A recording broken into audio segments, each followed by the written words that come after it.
আমার ইউটিউব পরিবারের সকলকে ভালো রেখো মা, সুস্থ রেখো, সাবধানে রেখো, সবার মনোবাসনা পূর্ণ করো।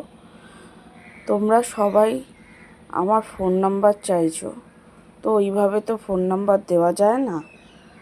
তোমাদের যদি কারোর কথা বলার আমার সঙ্গে ইচ্ছা থাকে, তোমরা আমার ফেসবুকে আসতে পারো। আমার ফেসবুক আইডির নাম হলো চন্দ্র মৌসুমী। তো তোমরা ওইখানে আমার সঙ্গে মেসেজে কথা বলতে পারো। আর একটা কথা, তোমরা সবাই বলছো যে মা ফোন তুলছে না। তো দেখো, মা নানান কাজে ব্যস্ত থাকে, সেটা আমি কি করে বলি যে মা ফোন তুলছে না কেন? তা তোমরা চেষ্টা করো। অনেক এরকম আমার পরিবারের সদস্যর ফোন তুলেছে, তারা কমেন্টে জানিয়েছে। তো তোমরাও করো, নিশ্চয়ই মা ফোন তুলবে। আর মা তো সবার পরীক্ষা নেয়, তো তোমাদেরও হয়তো পরীক্ষা নিচ্ছে। জয় মা।